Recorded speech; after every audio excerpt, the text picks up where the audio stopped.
What is this clip of Joe Biden we have? I mean, are we gonna get annoyed by this? Well, it's him. It's him saying that he's going to free up 720 million women for the workforce with some program. Wow. Well, let's. Here's Joe Biden. This is a bold goal. This is pretty good. I'm trying to do the math here. Wait a second. That's a lot of women. All right. Well, here's Joe Biden. It's a very high number. Look, I can tell you that we're not seeing it completely reflected in the polls. Apparently, in the latest NBC poll, which is it's considered a high quality poll. Biden went up. Warren went up. Bernie basically stayed the same, dropped a little bit. This is the national poll. California, on the other hand, you have Biden and Bernie tied, which reflects, both Biden dropping and Bernie popping up. I mean, we'll see what happens in Iowa, and we're seeing some polls out of there. It's a little bit tricky to tell. Who knows? You may get like a Pete Buttigieg, surprise in Iowa. That doesn't seem impossible from looking at some of these polls at this moment. I mean, I just don't get it at all. I think, there is, it is very easy for us sitting around with each other to forget that there are people out there who,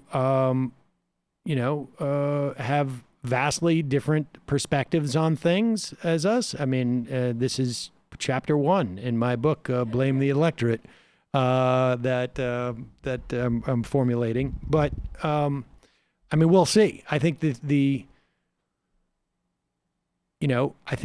likelihood that we're going to see some type of brokered convention increases, every day, because there does not seem to be any movement, a breakaway. Now, of course, it's very early. What happens in Iowa and New Hampshire and South Carolina are going to make a big difference. But if California is much earlier than it has been in the past, and the implications of Bernie winning, let's say, California are, or really any of the top 3 candidates winning California is huge, really huge this time around, because it happens early enough that it's going to impact the other states. But I can tell you this, that, and I have conversations with people who are journalists and sort of like, senator, and sometimes politicians occasionally, just not interviews, just not even necessarily, on background, and just, general, to just take people's temperatures. And to a person, I have yet to find, even when they are ideologically comfortable with a Joe Biden,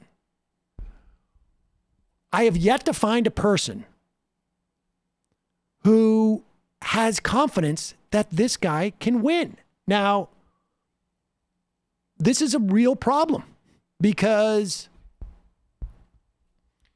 there are clearly a cohort of people out there who are convinced he can win. We can see it reflected in the polls. That's where a lot of his support is from. It's not even that they like his proposals or lack of proposals or whatnot. It's just they have bought into the idea that he can win.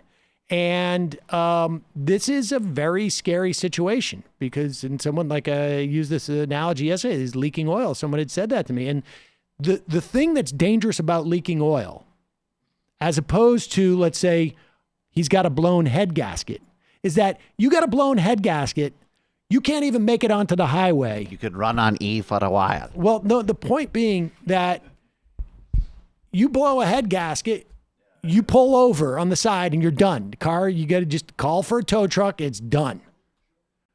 But if you're leaking oil, you're driving down the highway and you don't realize it, you can get a certain distance and then all of a sudden the engine seizes up. It's a guessing game. Yes. And that's what scares Very me. big And guessing game. It's Here so is- obvious. Here is Joe Biden leaking some oil. You get a tax break for a racehorse. Why in God's name couldn't we provide a $8,000 tax credit for everybody who has child care costs? It would put 720 million women back in the workforce. It would increase the GDP, to sound like a wonk here, by about 0.8%. It would grow the economy. Yeah. Wonks also are aware that it's very difficult to put 720 million women back into the workforce when we have a population of less than 350 million, is my understanding in the country. Is it somewhere around 350? Yeah. And that makes it very, very difficult to put 720 million back into the workforce as a wonk. Yeah, this reminds me of another wonk. As a wonk. Another wonk classic here. As a wonk. It's 3 million executive branch employees versus Trump. Okay. Yeah. Trump's role Is that right? That's not right. There's 3 billion. 3 million executive. I think there are 3 million executive branch employees. That may include the military, by the way. There you go. 3 billion? No, 3 Tucker, I know the billion. government's bad, but that's a lot of people. Oh my God, I'm totally against it. This government's got way too big. Wait a second. I would say There's only 5 billion people in America. 3 billion people work in the government.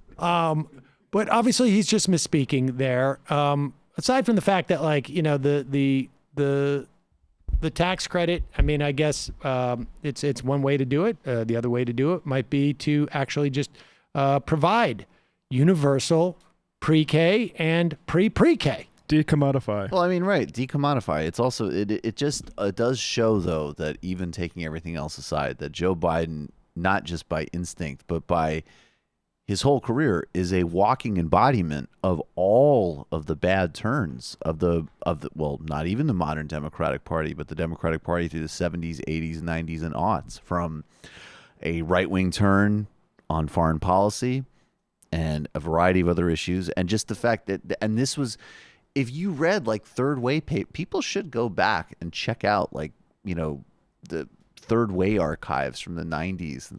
It's like, it's all that stuff. There's a major problem. It affects some of our constituencies. Obviously, we're not going to censor it. Obviously, we're not going to solve it fundamentally. Tax credit.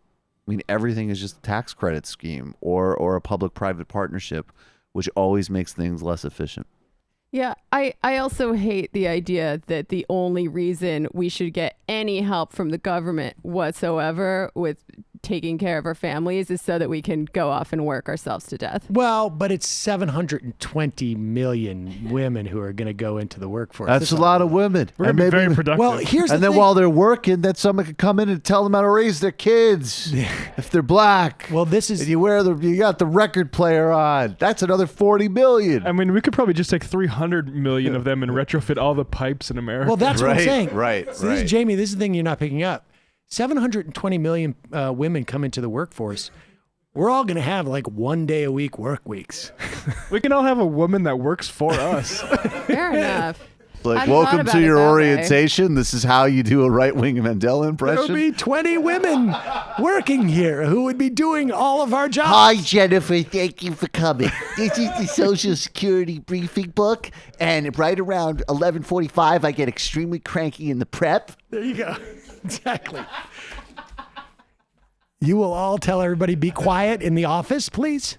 Ideally, if you could fit it in between a random anecdote from Hollywood in the late 90s. Exactly. How are you at Lavender? I will totally train 10 women to do my job. It'd be awesome. That way they don't got to go to the majority report every day. It's a different team every day. Now I'm a wonk here. I don't want to sound like a wonk. Yeah, exactly. Don't worry. Mission accomplished.